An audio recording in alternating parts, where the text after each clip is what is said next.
Assalamualaikum dan salam sejahtera. Hari ini saya akan membentangkan tentang pilihan raya di Malaysia.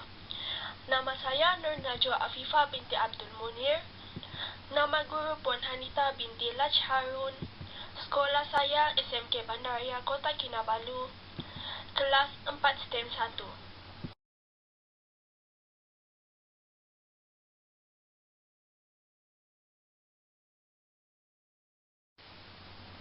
Persoalan kajian.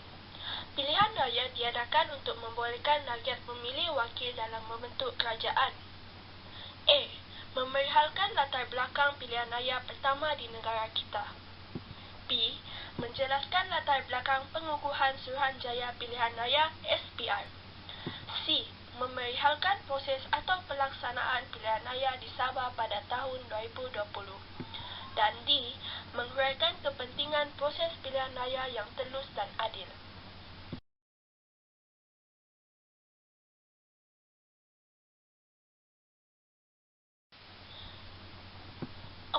Objektif kajian. A. Saya dapat mengenali latar belakang pilihan raya pertama di negara kita. B. Saya dapat mengetahui latar belakang pengukuhan Suruhanjaya Pilihan Raya SPR. C. Saya dapat menghuraikan proses atau pelaksanaan pilihan raya di Sabah pada tahun 2020. Dan D. Saya dapat menjelaskan kepentingan proses pilihan raya yang telus dan adil.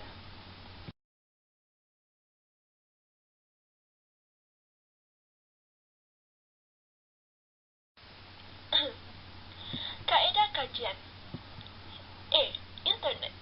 Saya telah melayari internet untuk mencari beberapa maklumat yang dapat membantu saya. Saya menggunakan aplikasi Google, Yahoo dan sebagainya. B. YouTube. Saya telah menyaksikan dan mentafsir video-video tentang pilihan raya masa dahulu. Saya dapat menambah ilmu pengetahuan selepas melihat video tersebut. C. Melawat tapak kajian. Saya telah melawat tapak kajian di SMK Bandaraya untuk melihat keadaan dan proses pilihan raya tersebut. Dengan cara ini juga dapat membantu saya mengumpul beberapa maklumat. D. Temu bual. Saya telah menemu bual 2 orang untuk mendapatkan beberapa maklumat. Saya telah menanyakan beberapa soalan. Nama orang sumber tersebut ialah Salasya binti Amin dan Muhammad Azmir. E. Buku teks. Saya telah membuat rujukan melalui buku teks sejarah tingkatan 4. Saya mendapat banyak maklumat penting mengenai pilihan raya di Malaysia dan telah meletakkan maklumat itu ke dalam kerja kursus saya.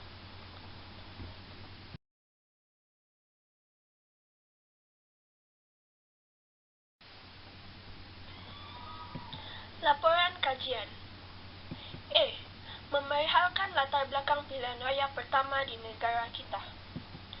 Pada 27 Julai 1955, pilihan raya persekutuan yang pertama di Persekutuan Tanah Melayu sebelum dinamakan Malaysia telah diadakan sebelum kemerdekaan, iaitu 31 Ogos 1957.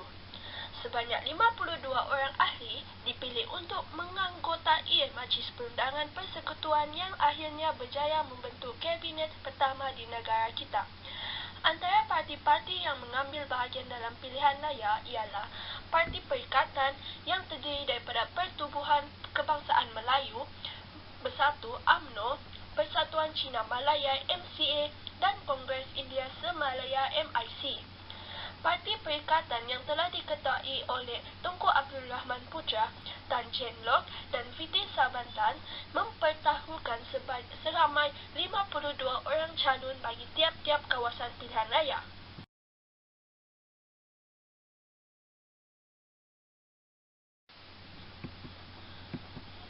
Ini adalah gambar kabinet pertama di negara kita.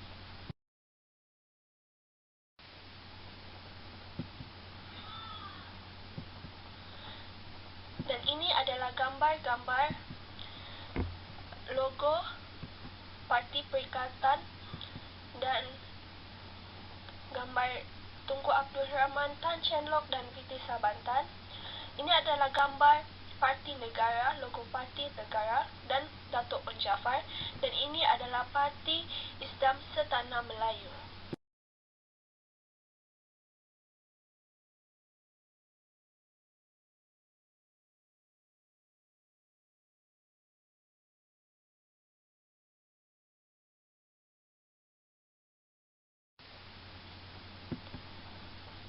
Selain itu, Parti Negara di bawah pimpinan Datuk Onn pula telah mengemukakan seramai 30 orang calon.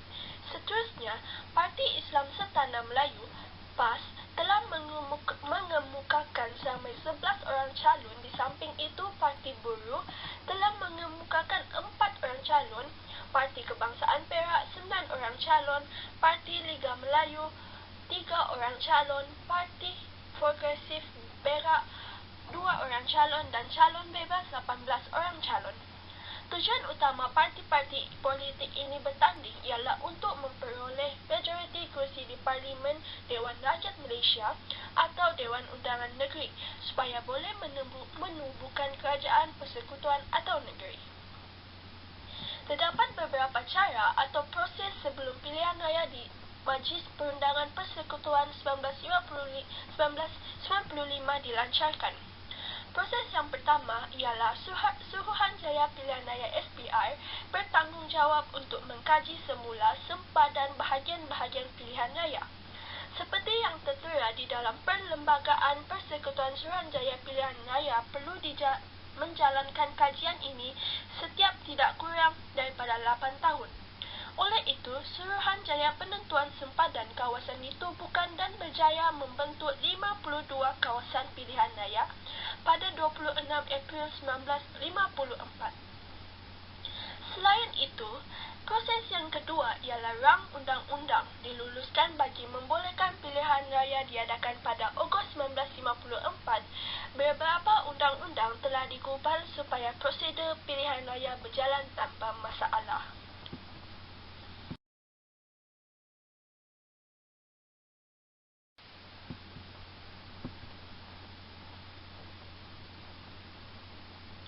Di samping itu, proses yang ketiga ialah pendaftaran pengundi mulai 18 Oktober 1954 di seluruh tanah Melayu, manakala di Terengganu bermula 29 Oktober 1954. Seterusnya, hari penamaan calon pada 15 Jun 1955 ialah hari di mana Suruhanjaya Pilihan Raya bagi calon-calon mengemukakan kertas-kertas penamaan untuk bertanding dalam pilihan raya kepada pegawai pengurus. Selain itu, kempen pilihan raya selama 45 hari. Di samping itu, hari mengundi pada 27 Julai 1955 ialah hari pemilih-pemilih membuang undi. Proses yang ketujuh ialah peti undi dibawa ke pusat penyerahan undi dan proses penyerahan undi dilakukan. Proses yang terakhir, keputusan diumumkan. Pada hari keputusan diumumkan, Parti Perikatan telah memenangi 51 kursi daripada 52 kursi. Undi yang diperoleh ialah 818013, iaitu 79.6%. Selain itu, Parti Islam Setanah Melayu telah memenangi 1 kursi daripada 11 kursi. Undi yang diperoleh ialah 78909, iaitu 7.6%. Walaupun parti-parti yang lain telah menghantar beberapa calon tetapi tidak mendapat sebarang kursi. Hal ini menunjukkan bahawa rakyat Malaysia dapat membangunkan negara bersama-sama walaupun berlainan kaum dan agama. Mereka bersatu padu dan bekerjasama untuk menginginkan pemerintahan yang baik dan ingin memerdekakan negara yang tercinta daripada dibelenggu penjajah. Dan ini adalah gambar orang mengundi.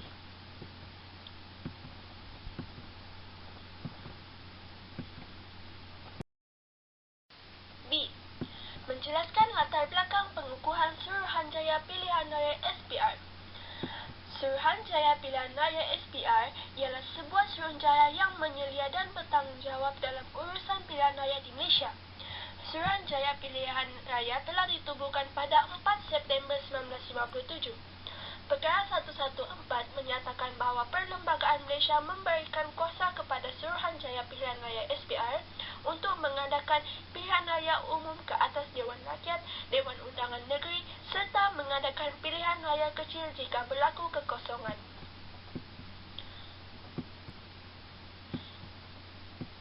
Ini adalah logo SPR dan ini ialah gambar Datuk Dr. Mustafa Al-Bakri Hassan.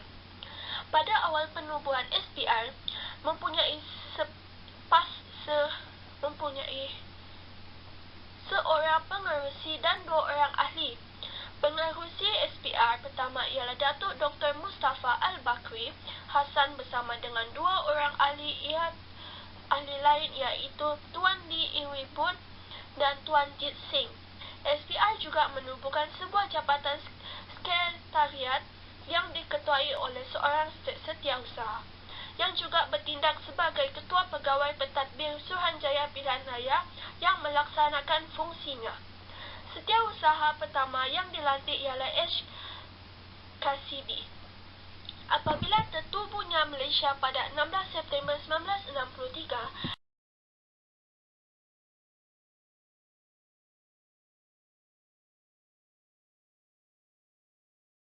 kemasukan Sabah dan Sarawak, bilangan ahli SPR yang dilantik untuk mewakili Sabah dan Sarawak secara bergilir-gilir. Ahli pertama yang diterima mewakili kedua-dua negara tersebut ialah Datuk Abang Mazuki Nor yang berasal dari Sarawak. Pada tahun 1981, Encik Abdul Rahman bin Abu Hassan menjadi timbalan pengerusi. Anggota-anggota Suruhanjaya akan dilantik oleh Seri Paduka Baginda yang di-Pertuan Agong selepas berunding dengan Majlis Raja-Raja. Anggota Suruhanjaya mestilah meletakkan jawatan secara sukarela setelah mencapai umur 65 tahun. Suruhanjaya Pilihan Raya mempunyai pelbagai fungsi, antara membuat kajian dan mempersempadan semula bahagian-bahagian pilihan raya parlimen atau negeri. Setiap tidak kurang daripada 8 tahun selepas tarikh siapnya urusan kajian dan persempadan yang terdahulu, dan menjalankan urusan pendaftaran pemilih dan semakan daftar pemilih. Di samping itu, SPR akan menyemak daftar pemilih dengan memadam nama-nama orang yang telah meninggal dunia atau tidak layak mengundi. Seterusnya, SPR juga perlu menjalankan pilihan raya umum ke Dewan Rakyat dan Dewan Undangan Negeri serta melancarkan pilihan raya kecil sekiranya berlaku kekosongan. Selain itu, SPR akan mengumpul maklumat mengenai kawasan baharu yang membolehkan keadilan dapat dilakukan ke atas pengundi untuk mengundi di kawasan pengundian yang telah ditetapkan dan mempromosikan kelebihan dan kepentingan mengundi.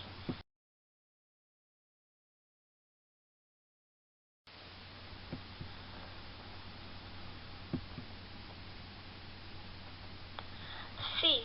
Memerihalkan proses atau pelaksanaan pilihan raya di Sabah pada tahun 2020. Pada tahun 2020, Sabah sekali lagi mengadakan pilihan raya negeri selepas tahun 2018. Yang di-Pertuan Negeri Sabah iaitu Tun Johan Mahiruddin telah bersetuju untuk membubarkan Dewan Undangan Negeri Sabah pada 30 Julai 2020 selepas dipohon oleh Ketua Menteri Sabah. Selepas Dewan Undangan Negeri dibubarkan, pada 12 September 2020 merupakan tarikh penamaan calon, manakala pada 22 September 2020 adalah tarikh mengundi awal dan pada 26 September 2020 untuk orang awam. Tempoh berkempen yang ditetapkan selama 14 hari selepas pengisytiharan calon yang bertanding sehingga 11.50 malam, 25 September 2020. Pilihan Raya Negeri Sabah kali ini menggunakan 64 pusat penamaan calon dan pusat penjumlahan rasmi undi. Terdapat 741 pusat mengundi yang membabitkan 2,540 tempat mengundi saluran dan 56 pusat mengundi awal. Pilihan raya yang dijalankan untuk memilih 73 anggota Dewan Undangan Negeri Sabah baharu terdapat 447 calon bertanding dan 15 parti politik termasuk bebas bertanding. Pilihan raya kali ini membabitkan 1.12 juta pengundi yang layak mengundi. Semasa pilihan raya, calon lelaki yang bertanding ialah seramai 404 orang manakala 43 orang calon wanita. 5 bilik gerakan SPRM telah dibuka dan 163 orang pemerhati pilihan raya dilantik.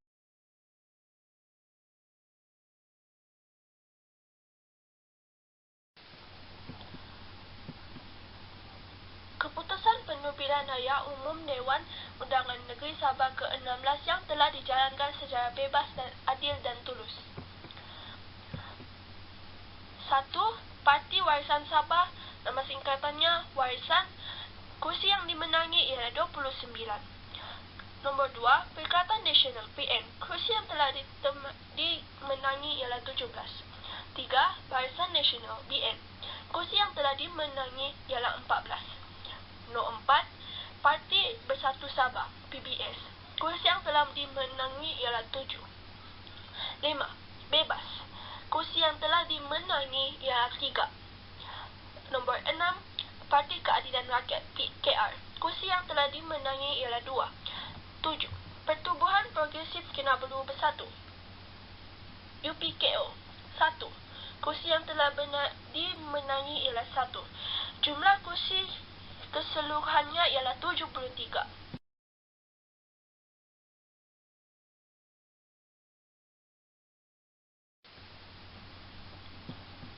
Ini adalah gambar-gambar yang saya dapat dari Google dan televisyen.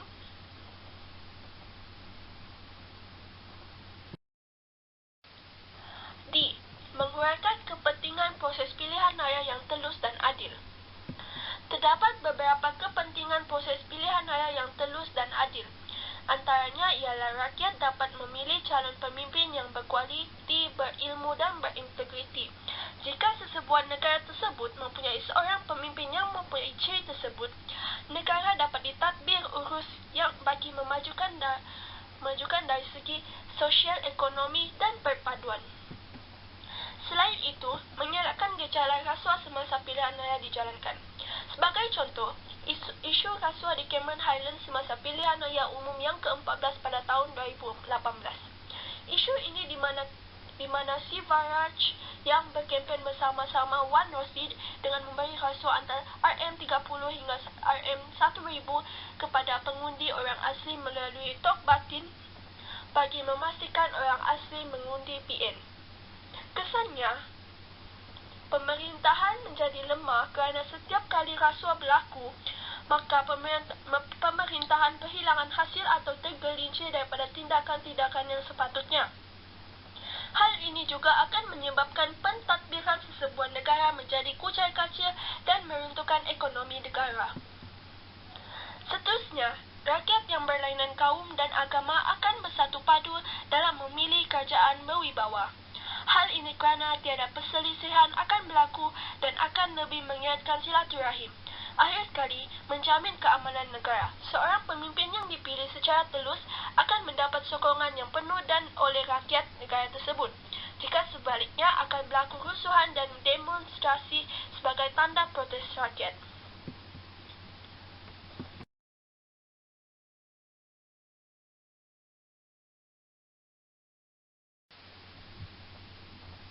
Kesimpulan, pilihan raya dilakukan untuk memilih wakil rakyat sama ada peringkat negeri atau persekutuan. Pemilihan dilakukan secara sulit dengan menggunakan prosedur yang telus dan teratur. Sebagai kesimpulan, pilihan raya dapat merapatkan hubungan perpaduan antara kaum yang berlainan bangsa dan agama untuk menamatkan kuasa jajahan di tanah Melayu.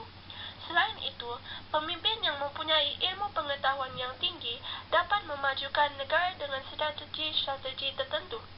Oleh itu, sebagai rakyat Malaysia yang cinta akan negara mestilah mengetahui sejarah-sejarah tentang pilihan raya di Malaysia dan memahami apa yang telah dilakukan oleh para pemimpin supaya negara kita bebas dari dibelenggu penjajah.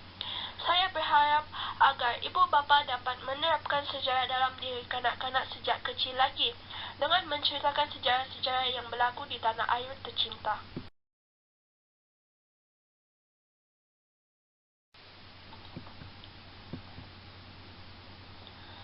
Ini adalah gambar-gambar yang saya telah ambil semasa pilihan raya Sabah ke-16.